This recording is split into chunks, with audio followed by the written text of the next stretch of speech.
Right now, you are doing something that, for almost all of human history, almost nobody could do. You're reading. For 5,000 years, reading was a locked door, the private key of priests, scribes, and kings, and a mystery to everyone else. Then, in the blink of a historical eye, we handed that key to almost the entire human race. Stay to the end, because the scale of what changed is genuinely hard to believe. This is the story of reading. This is the long series. Here's the one line: the share of adults who can read and write. And for most of history, it runs along the very bottom of the chart, barely above zero. In the ancient world, and right through the Middle Ages, being literate put you in a tiny elite. Maybe one person in 20, and in a lot of places, far fewer than that. Watch the line, because for thousands of years, it barely lifts off the floor. And that wasn't an accident. Writing was power, and power likes to stay scarce.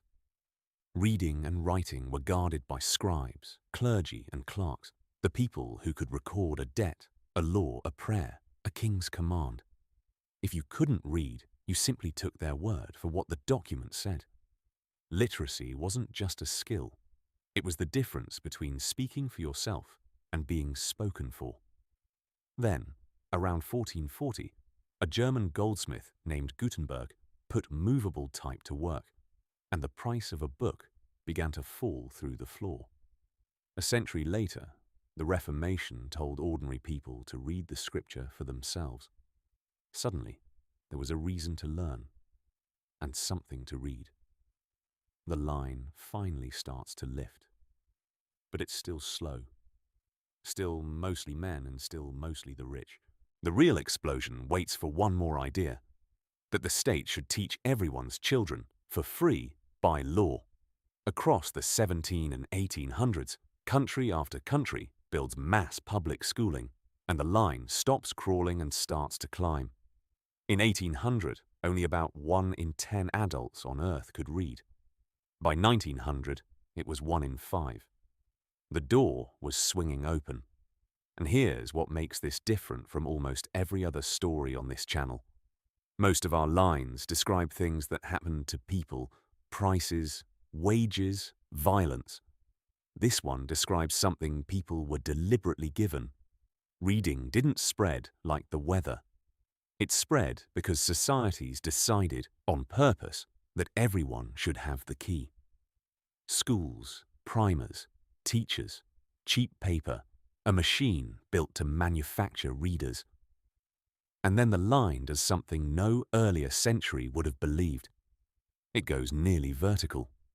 Through the 20th century, literacy races across the whole planet.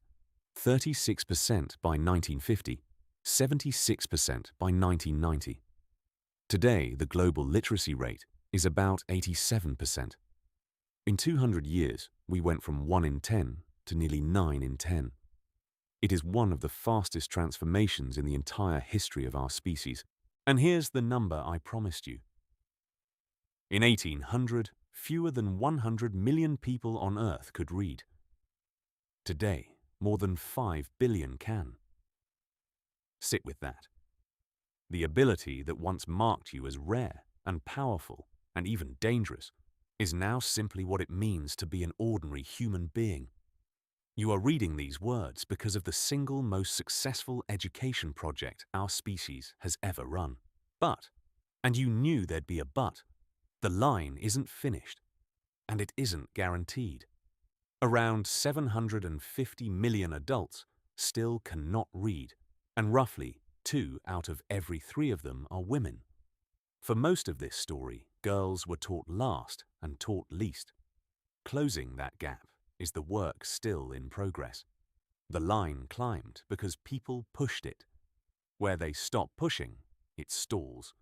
So the next time you glance at a sign, a screen, a menu without a second thought, remember what a strange miracle that is.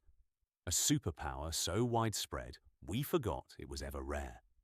We've now measured wages, bread, life, work, shelter, light, speed, distance, violence, and the words in your head. That's the end of our first 10. Next, we start a brand new season, You're Wrong About the Past, where we take the things everyone knows about history and check them against the line.